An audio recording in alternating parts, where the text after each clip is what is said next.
News world में आपका स्वागत है और मैं हूं मोहम्मद कमर खान। अन्नदाताओं के आंदोलन को 1 महीना होने जा रहा है। कृषि कानूनों को सरकार वापस ले, इस बात को लेकर किसान अड़े हुए हैं। बातचीत के लिए सरकार प्रस्ताव पर प्रस्ताव भेज रही है। इस बीच बात तो हुई, लेकिन कोई समाधान होता नजर नहीं आया। एक बार फिर बात के लिए तारीख और समय तय करने के लिए सरकार ने एक और खत अन्नदाताओं तक पहुंचाया, लेकिन किसानों ने इसे ठुकरा दिया। किसानों ने साफ कर दिया है कि कृषि कानून में संशोधन से काम नहीं चलेगा। उधर विपक्ष ने किसानों के समर्थन में कानूनों के विरोध में मोर्चा खोल दिया है। कांग्रेस के पूर्व अध्यक्ष राहुल गांधी ने राष्ट्रपति भवन तक मार्च निकाला। यहाँ खास बात यह है कि करोड़ों किसानों लोगों के हस्ताक्षर वाला ज्ञापन लेकर राहुल गांधी राष्ट्रपति से मुलाकात करने पहुंचे। राहुल गांधी अलग अंदाज में यहां बात कहते भी दिखाई दिए हैं। सर्दी का मौसम है और पूरा देश देख रहा है कि किसान दुख में है, दर्द में है और मर रहा है। पीएम को सुनना पड़ेगा। उन्होंने कहा कि मैं एडवांस में बोल देता हूं, नुकसान होने जा रहा है। किसान और मजदूर के सामने कोई ताकत नहीं चलेगी। भारत में लोकतंत्र नहीं है, कल्पना में हो लेकिन वास्तव में नहीं है। हालांकि ये मामला देश की बड़ी अदालत तक पहुंच चुका है, लेकिन नहीं निकला तो वो है समाधान। देश के अन्नदाता और सरकार के बीच 4 हफ्ते से चल रही तकरार का अंत किस तरह होगा, इसका इंतजार हर एक को है। समर्थन और विरोध के बीच सियासी दल किसानों की तरफ हाथ बढ़ाते लगातार नजर आ रहे हैं, लेकिन ऐसे में बड़ा सवाल यही बना हुआ है कि किसका हाथ किसानों के साथ। जी हां, यही है बात मुद्दे की। इस पर चर्चा आगे बढ़ाएंगे, मेहमानों से परिचय कराएंगे, लेकिन उससे पहले देखेंगे खास रिपोर्ट।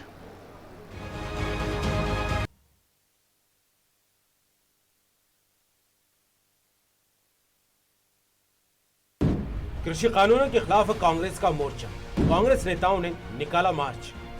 पुलिस ने नहीं दी इजाजत। प्रियंका सहित कई नेता हिरासत में। कृषि कानूनों के खिलाफ किसानों का आंदोलन 29 दिनों से जारी है। किसानों के समर्थन में कांग्रेस नेता विजय चौक से राष्ट्रपति भवन तक मार्च निकालना चाहते थे, लेकिन पुलिस ने इसकी इजाजत नहीं दी। बावजूद इसके मार्च निकालने पर प्रियंका गांधी वाड्रा समेत कई नेताओं को पुलिस ने हिरासत में ले लिया। एक लोकतंत्र है, देश के सांसद हैं, उनका हक है कि वो राष्ट्रपति जी से अगर कुछ कहना चाहें तो उनको मिलने दिया जाए। इसमें क्या हर्ज है?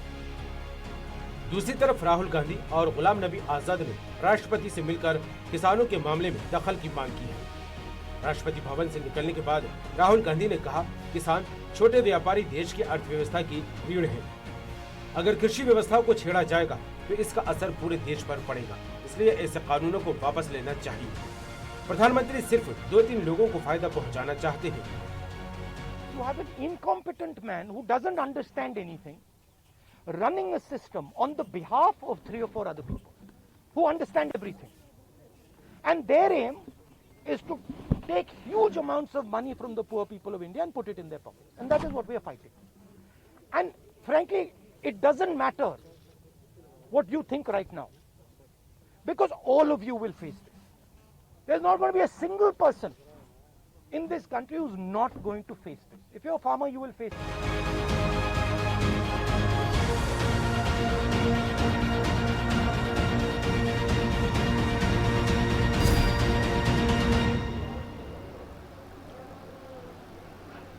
एक तरफ देश का अन्नदाता है जो अपनी मांगों को लेकर तकरीबन 1 महीने से धरना आंदोलन करता दिखाई दे रहा है, तो दूसरी तरफ केंद्र सरकार है कृषि कानूनों को लेकर संशोधन की बात तो कह रही है, लेकिन कृषि कानूनों को कैंसिल करने को लेकर, वापस करने को लेकर तैयार नहीं होती दिखाई दे रही है। हालांकि इन दोनों की तकरार के बीच लगातार हर रोज कई तस्वीरें निकलकर सामने आ रही हैं। हमारे साथ मेहमान जुड़ गए हैं। कांग्रेस पर बात कराएंगे अमित तावरे, आपका स्वागत है न्यूज वर्ल्ड में। और वरिष्ठ पत्रकार डॉक्टर शिशिर उपाध्याय जी हमारे साथ रहेंगे, आपका भी बहुत बहुत स्वागत है। और बीजेपी के प्रवक्ता हमारे साथ रहेंगी राजो मालवीय, आपका भी स्वागत है। डॉक्टर शिशिर उपाध्याय, आप ही से शुरू करते हैं। जिस तरह को किसान आंदोलन को लेकर बात की जाए, 1 महीने का वक्त हो गया है, अभी तक अपनी मांगों को लेकर अड़े हैं। सरकार की तरफ से देखा जाए तो कोई ऐसी नज़र किसानों पर पड़ती फिलहाल दिखाई नहीं दे रही है जिससे ये कहा जाए कि समस्या का निदान होता अब नजर आने लगा है, जो वो भी तब जब मामला देश की सर्वोच्च अदालत में पहुंच चुका है और आज विपक्ष एक अलग अंदाज में नजर आया। क्या कहें उपाध्याय जी?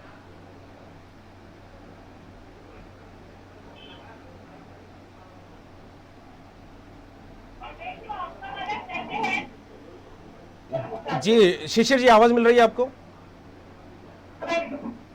राजू जी आप जी जी बोलिए। जी शिशिर जी, मेरा सवाल यही है कि तकरीबन 1 महीने का वक्त हो गया है, अन्नदाता आंदोलन पर अभी भी बैठे हुए हैं। मांग यही है कि कृषि कानूनों को वापस लिया जाए, लेकिन फिलहाल सहमति बनती अभी तक नजर नहीं आ रही है। और ऐसे में विपक्ष भी जो है किसानों के समर्थन को लेकर मोर्चा खोलता लगातार दिखाई दे रहा है, क्या कहें? मुझे लगता है कंवर साहब जी। कि विपक्ष या राजनीतिक दल कोई भी राजनीतिक दलगत राजनीति से ऊपर उठ के जी। हम देश के अन्नदाता के बारे में सोचें और अन्नदाता की जो मांग है जी। उसको के निराकरण में कि कहीं ना कहीं ये केंद्र सरकार ने भी मान लिया है शायद कि जब हम ये कानून लागू कर रहे थे तो उस कानून को लागू करने के पहले राय ले लेना थी, पहले कमेटियां बना लेते। अगर 48 संगठन एक साथ है, 40 संगठन एक साथ है, तो ये एक बहुत बड़ा कहीं ना कहीं किसानों का समूह है। लेकिन केंद्र सरकार ने बार बार अगर आपको कहा और आप कह रहे हैं सिर्फ हटाओ, ये वापस लो काले कानून, इस पर कहीं ना कहीं अड़ने के कारण वार्ता नहीं हो पा रही है। मुझे लगता है कि किसानों को भी हठ धर्मिता छोड़ना चाहिए जी। जाकर बैठ के उन्होंने अपना मैसेज दे दिया कि हम ये काले कानूनों के खिलाफ है और अब उनको बैठ के चर्चा करना चाहिए। जी जी चलिए, बिल्कुल काले कानून को बार बार लेते कहते चर्चा करना चाहिए। जी जी चलिए शिशिर जी, फिर रुक करूंगा मैं अमित ताबरा आपका रुक करूंगा। जिस तरह से काले कानून की बात बार बार कही जा रही है, जब से ये कानून लागू किए गए, पारित हुआ है देश में, उसके बाद से ये आवाज उठती रही है कि किसानों के हित में ये कानून नहीं, ये काले कानून है। हालांकि गृह मंत्री डॉक्टर उत्तम मिश्रा को लेकर बात की जाए तो उन्होंने यही कहा है कि अगर काला कानून है तो काली क्या बात है, उसको स्पष्ट रूप से सामने रखा जाए, इसका भी समाधान होगा। तो आज राहुल गांधी जो है राष्ट्रपति से मुलाकात करने गए थे, क्या कहेंगे अमित ताबरे? देखिए, नरोत्तम मिश्रा जी गृह मंत्री है मध्य प्रदेश के, वो क्या कह रहे हैं ये तो आपने बता दिया जी। लेकिन हमें चर्चा करनी होगी किसानों से जुड़े हुए कृषि मंत्री की। जी। मध्य प्रदेश के बड़बोले कृषि मंत्री कुछ दिन पहले क्या कहते हैं, किसान संगठनों को कुकुरमुत्ता कहते हैं, वो कि कुकुरमुत्तों की तरह किसान संगठनों का है। मध्य प्रदेश के पंचायत ग्रामीण विकास मंत्री क्या कहते हैं, ये जो आंदोलन कर रहे हैं कि ये सरहदी सीमा से लगे हुए लोग हैं वो आंदोलन कर रहे हैं। मेरा मानना ये है, प्रधानमंत्री नरेंद्र मोदी जी पूरे देश के प्रधानमंत्री हैं जी। यदि किसी एक व्यक्ति को भी किसी कानून से दिक्कत होती है तो उसके पास जाकर उससे बात करनी चाहिए प्रधानमंत्री जी को जी। आखिर क्यों किसान बार बार उनके पास जा रहे हैं जी। आप जब वोट मांगने जाते हो, आप जब 2019 के चुनाव में गए थे तो आप हर एक शहर में जा रहे थे, बड़ी बड़ी रैलियां कर रहे थे, किसानों के लिए ये करूंगा, नौजवानों के लिए ये करूंगा। आखिर आप एक ऐसी कौन सी बात हो गई कि आपकी दिल्ली जहां पर आप निवास करते हो, प्रधानमंत्री निवास वहां पर है, इतनी कड़ाके की सर्दी में हजारों किसान जो है अपना घर बार छोड़कर बैठे, उनसे आप मिलने नहीं जा सकते। और जैसा कि मेरे बड़े भाई ने कहा कि किसान अपना दोनों पक्षों को अपनी हठ धर्मिता छोड़ना चाहिए, बात करना चाहिए। किसान कितनी बार जा चुके हैं उनसे बात करने। जब सबसे पहली बार किसान गए थे तो कृषि विभाग के जो सेक्रेटरी थे उन्होंने कह दिया, एक बड़ा सा प्रेजेंटेशन बताया, इसमें ऐसा है, इसमें वैसा है। तो किसानों ने क्लियर कहा कि आपके प्रेजेंटेशन नहीं, हमें एक्चुअल प्रेजेंटेशन, हमें जमीन पे जब हमारा पसीना गिरता है जी। खेती किसानी के बारे में हमें सबसे ज्यादा पता है। साहब आप तो ये बताइए कि ये आप कानून आप खत्म करेंगे या नहीं करेंगे। उसके बाद जो है तमाम मंत्री आते हैं, उनको बुलाते हैं, खाना पीजिए, ये करिए, वो करिए, आपने हमने सबने देखा है। लेकिन किसानों की एक मांग है, उसको पूरा करना चाहिए। आप इस बात को समझिए, आप किसी भी आंदोलन को ये नहीं कह सकते जब से इनकी सरकार आई है कि जब भी कोई आंदोलन होता है कि ये तो टुकड़े टुकड़े कहेंगे साहब, इसमें तो देश विरोधी तत्व है साहब। क्या उनमें कोई भी आपको ऐसा नहीं दिख रहा जो देश के लिए काम करने वाला किसान हो? ये भारत देश कहाँ गया जहाँ पे जय जवान जय किसान के नारे लगते थे। हालांकि अमित, जिस तरह से देखा जाए किसानों की मांग भले ही कानून निरस्त करने को लेकर हो, कानून वापस करने को लेकर है, लेकिन सरकार की तरफ से बार बार ये बात भी कही जा रही है कि हम संशोधन करने के लिए तैयार है। मैं फिर रुक करूंगा इस बात को लेकर। राजू मालवीय जी क्या कहेंगे कि किसानों का जो दर्द है उसका एहसास सरकार करती दिखाई नहीं दे रही है, विपक्ष लगातार ये बात कहता दिखाई दे रहा है और अलग अलग तरीके से जो है विपक्ष पर आरोप लगाए जा रहे हैं, लेकिन नहीं सुनी जा रही। तो किसानों की बात क्या कहेंगे राजू जी? विपक्ष की दो मुही राजनीति ही बहुत बड़ा बर्बादी का कारण है। वो विपक्ष, वो कांग्रेस जो अपने घोषणा पत्र में एपीएमसी एक्ट में संशोधन की बात करती है, जो लोकसभा में उसकी सरकार के समय खड़े होकर भाषण देती है, आज वो उसी बिल को जब मोदी जी ले आए तो उनके पेट में दर्द हो गया। वो केजरीवाल जी जो दिल्ली में इसी अधिनियम को लागू करते हैं और सीमा पर जाकर उसी अधिनियम को फाड़ते हैं, ये कैसी राजनीति है? आप देख लीजिए, मध्य प्रदेश के पूर्व मुख्यमंत्री कमलनाथ जी उसी एक्ट के अंतर्गत कॉन्ट्रैक्ट खेती छिंदवाड़ा में कराते हैं। वहाँ का किसान कहता है कि मैं 50,000 रुपए एकड़ का लाभ ले रहा हूँ, और वही कमलनाथ जी वहाँ जाकर विरोध करते हैं। तो ये जो दो तरह की राजनीति है, ये राजनीति उन किसानों के लिए चलिए राजू जी, मान ली जाए दो मुही राजनीति विपक्ष करता नजर आ रहा है। जी मान लिया जाए इसको, लेकिन जिस तरह से आज राहुल गांधी को लेकर बात की जाए, काम कर रहे हैं राजू जी मेरी बात सुनिएगा, आज जिस तरह से राहुल गांधी को लेकर बात की जाए, करोड़ों किसानों लोगों का हस्ताक्षर, राजू जी विपक्ष दो में राजनीति कर रहा है, ये आपका आरोप जिस तरह से आप लगा रहे हैं, चलिए इसको मान भी लेते हैं, लेकिन जिस तरह से आज राहुल गांधी को लेकर बात की जाए कि करोड़ों किसानों के लोगों के हस्ताक्षर लेकर राष्ट्रपति से मुलाकात करने जाते हैं और कानून वापसी की जो है मांग यहाँ पर करते दिखाई देते हैं, तो वहीं प्रियंका गांधी भी जो है आंदोलन में मोर्चा खोलती दिखाई देती है, उनको हिरासत में ले लिया जाता है, तो क्या कहें इसे लेकर? अपने घोषणा पत्र में जो इस बात का उल्लेख करता है, वो सिग्नेचर करा के राष्ट्रपति जी के पास जा रहा है, शर्म नहीं आ रही? जी राजू जी बात जारी रखिएगा, लगता है फिर फ्रीज हो गया, नेटवर्क नहीं मिल रहा है। जी घोषणा पत्र में उसी कानून को लागू करने की बात करता है जो अपनी सरकार के समय उनके नेता, उनके सांसद उसी कानून की बेहतरी गिनवाते हैं, उसके फायदे गिनवाते हैं, लागू करने की बात करते हैं।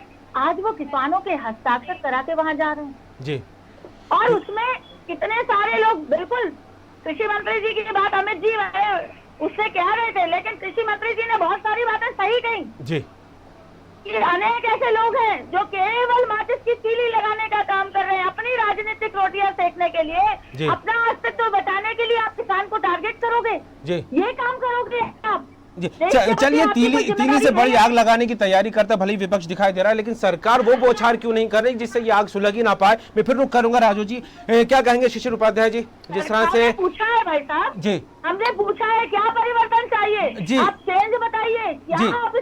लेकिन जो परिवर्तन सरकार करने की बात कह रही है उसको लेकर भी किसान जो है तैयार नहीं है। राजू जी मैं फिर रुक करूंगा आपका, डॉक्टर शिशिर उपाध्याय का रुक कर लो। शिशिर उपाध्याय जी, जिस तरह से बात की जाए किसानों को लेकर कई दौर की बैठक हो चुकी है, हालांकि अभी तक नतीजा सिफर ही होता रहा है, तो क्या माना जाए, जिस तरह से आपने भी जिक्र किया है कि चाहे तो किसानों की बात हो या सरकार की बात हो, दोनों पक्ष जो है आपसी सहमति से बात करें, उसका निष्कर्ष निकालें, क्योंकि 1 महीने का वक्त होने जा रहा है इस आंदोलन को लेकर। लेकिन जिस तरह से बार बार बात कही जा रही है कि अन्य दलों के लोग आकर किसानों को भड़काते दिखाई दे रहे हैं, और आपने राय वाली बात शुरुआत में जिस तरह से कही थी, तो नहीं लगता जब कानून बनाए गए थे उससे पहले किसान संगठनों से विचार विमर्श होना चाहिए था? अब जो है खेतों में जाकर बीजेपी अभियान चला रही है, खेत पर चर्चा, और न जाने कितने का किसान चौपाल जैसे, तो क्या लगता है कहां पर कमी रह गई? कानून एकदम पारित तो कर दिया गया, लेकिन कहीं कुछ कमी दिखाई दी क्या इसमें? शिशिर जी, एक्चुअल में राजू जी ने जो बात कही है कंवर साहब, बिल्कुल राजू जी की और अमित जी की बात दोनों की बिल्कुल सही है। दोनों लोग अपने राजनीतिक धर्म का पालन कर रहे हैं। देश जाए भाड़ में, जनता जाए भाड़ में, किसान जाए भाड़ में, इनको अपनी राजनीति चलाने से मतलब है। आज जितनी बातें हमारी बहन राजू जी कर रही है, ये किसान लोगों का बिल बनाने के टाइम पे उनके अकाली दल, उनकी सरकार का हिस्सा था अकाली दल, उसके मंत्री तक को नहीं पूछा, उसने रिजाइन करा अकाली दल। ये अकाली दल को बोलते कि वो कांग्रेस काला कानून अकाली दल के अलावा हरियाणा जी। राजू जी, शिशिर जी की बात पूरी होने दीजिए, मैं फिर करूंगा आपका। जी शिशिर जी, हरियाणा में इनकी पार्टी के साथ जो सरकार में बैठे हैं उनसे भी बात नहीं की गई, उन्होंने रिजाइन कर दिया। मेरा मानना है कहीं तो चूक हुई है, दोनों इतने आगे निकल चुके हैं। मैं इससे भी सहमत हूँ कि उसका राजनीतिक दल फायदा उठा रहे हैं। यहाँ भजन करने अमित तावरे जी की पार्टी नहीं आई है, सत्ता में आप बैठे हैं, आपकी हर चाल का विरोध करने के लिए ही कांग्रेस है, विपक्ष है।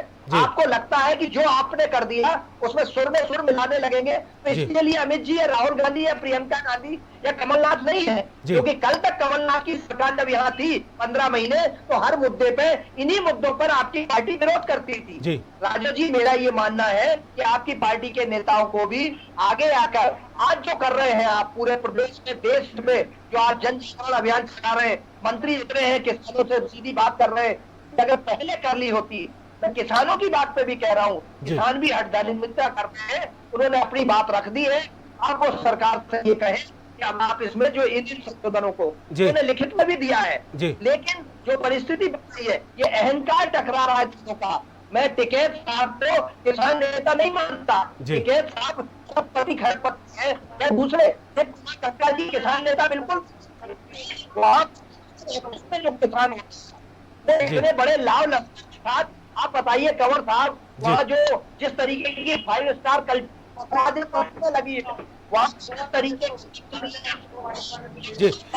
शिशिर जी, आपकी आवाज डिस्टर्ब हो रही है, तब तक आपकी आवाज सही होती है, तब तक मैं ना रुक करूंगा अमित तावड़े जी का। अमित जी, जिस तरह से शुरुआत में आपने कहा कि कानून को लेकर और सरकार पर जिस तरह से आपने आरोप लगाने की बात कही और जिस तरह से मुद्दों को लेकर आपने कहा कि किसानों के लिए जो कानून बनाए गए उनको वापस क्यों नहीं लेती है सरकार, हालांकि मैंने जब आपसे कहा कि किसानों को लेकर बार बार वार्ता तो होती रही है और सरकार ये भी कहती दिखाई दे रही है कि हम संशोधन करने के लिए तैयार हैं, तो इन संशोधनों को लेकर किसान क्यों नहीं मानते दिखाई दे रहे हैं और बार बार क्यों कांग्रेस की तरफ से धरना आंदोलन और इस तरह का समर्थन करने की बात उठती दिखाई दे रही है? देखिए, जैसा कि एक साइड मेरी बड़ी बहन है जी और एक साइड मेरे बड़े भाई हैं जी, दोनों कांग्रेस को टारगेट कर रहे हैं जी। मैं एक युवा हूँ और जहां से मैं आता हूँ अशोकनगर जिला, वो नंबर 1 मंडी है जी, वो मैं तो दीदी की सरकार है जी, तो मैं तो ये निवेदन करूंगा, यदि आपको कांग्रेसी कोई लगते हैं इस आंदोलन में ये वो है, तो आप तो कार्रवाई कर दीजिए, हमें जेल में भेज दीजिए जी। लेकिन पूरे देश में यदि एक भी किसान आपको इस कानून के खिलाफ वास्तव में यदि लगता है, तो उस किसान की बात को आप सुनिए, आप अपने प्रधानमंत्री जी तक ये बात पहुंचाइए कि हमको हाँ एक किसान मिला था, सारे कांग्रेसी हमने हटा दिए हैं, उनको जेलों में भेज दिया है जी। दिल्ली में जो बड़ी संख्या में किसान मौजूद हैं, मैं वहां पे पहुंच गया था, मैंने वहां पे देख लिया, आप में से कोई वहां पर नहीं गया, अपने घर परिवारों को छोड़कर वहां पे बड़ी ठंड में बैठे हुए हैं जी। सरकार जो है ठंडे पानी की बौछारें उन पर कर रही है। आप जरा कल्पना कीजिए, इसमें कहना बहुत आसान होता है कि उसमें राजनीतिक दल जुड़े हुए हैं, कौन से राजनीतिक दल के व्यक्ति को उन्होंने अपने मंच पर स्थान दिया, आपसे मैं पूछना चाहता हूँ आप तीनों से। ये बड़ी हृदय विदारक चीज है। दीदी का मैं बहुत सम्मान करता हूँ, बचपन से हम लोग देख रहे हैं, उनको सीख रहे हैं, हो सकता है हमारी राजनीतिक विचारधाराएं अलग अलग हो, शिशिर भाई मेरे बड़े भाई हैं, उनसे भी मैं समय समय पर मार्गदर्शन लेता हूँ, लेकिन इस कानून ये वाकई में बहुत काला कानून है जी। लेकिन अमित जी जिस तरह से बात की जाए, मेरी बात जी आपकी जो बात है उसी से संबंधित मेरी बात है, जिस तरह से सरकार को लेकर बात की जाए या फिर बीजेपी को लेकर बात की जाए जी। 30 सेकंड की बात, हम जहाँ भोपाल में बैठे हुए हैं, मध्य प्रदेश की राजधानी भोपाल, यहाँ से होशंगाबाद कोई दूर नहीं है जी। 12 दिन में 2 ऐसे मामले आ चुके हैं, गांव में एक कंपनी ने दफ्तर खोला और 70 लाख रुपए की उपज खरीदी जी, और दूसरे दिन ताला लगा के भाग गए वो। अब आप बताइए कौन कार्रवाई करेगा जी। चलिए, आप जिस तरह से बात कहते नजर आ रहे हैं किसानों को लेकर, बरगलाने को लेकर, लेकिन 30 सेकंड और जी। मुख्यमंत्री का जो जिला है सीहोर जिला जी, उसमें फसल बीमा योजना में बड़ा घोटाला हुआ है जी। वहां से किसानों के खाते से प्रीमियम तो काट लिया जी, लेकिन बैंक अधिकारियों द्वारा बीमा कंपनी को राशि नहीं भेजी गई। आप विपक्ष में हैं अमित, आप विपक्ष में हैं, इन सारी चीजों को आप जनता के सामने क्यों नहीं रखते? और जिस तरह से किसानों को लेकर बात की जाए, बीजेपी की बात हो या फिर केंद्र सरकार को लेकर बात हो, बार बार यही बात कही जा रही है कि किसानों को बरगलाने का काम हो रहा है। अमित जी मेरी बात सुनिए, अमित जी मेरी बात सुनिए, किसानों को बरगलाने की बात बार बार यही बीजेपी की तरफ से, सरकार की तरफ से निकलकर सामने आ रही है, और ये भी कहा जा रहा है कि जो किसान कानून को समझ चुके हैं वो खेतों में काम कर रहे हैं। राजू जी क्या कहेंगे जिस तरह से आंकड़ों को लेकर और जिस तरह से धांधली होने की बात अमित कहते दिखाई दे रहे हैं, क्या कहेंगे? अमित जी ने बहुत अच्छी बात स्वीकार करी। ये अमित जी भूल गए कि ये किसानों की राशि कांग्रेस की सरकार ने काटी थी और जमा नहीं करी थी, बाद में हम लोगों ने जमा करवाई है, इसलिए अमित जी संशोधन कर लें एक साथ। दूसरी बात, उन्होंने होशंगाबाद जिले में अमित मैं आपको सुन रही थी ना, आप सुन लो भैया जी, बिल्कुल भैया सुन लो। होशंगाबाद जिले में जिन 2 एपिसोड की बात उन्होंने कही, तो ये पहले से कॉन्ट्रैक्ट फार्मिंग हो रही थी और इस अधिनियम के आने के कारण ही फॉर्च्यून कंपनी को वो पैसा ज्यादा देना पड़ा जी। आप ये बताइए कि मैं वही बात कह रही हूँ कि छिंदवाड़ा में कॉन्ट्रैक्ट फार्मिंग होती है जी, कमलनाथ जी खुद करवा रहे हैं और फिर कहते हैं ये काला कानून है। तो ये कैसे, वहां पर केजरीवाल जी ने दिल्ली में कानून, उनकी सरकार ने एपीएमसी एक्ट का पूरा जो है वो लागू करके रखा है और आप वहां बॉर्डर पे जाकर के फाड़ देते हो।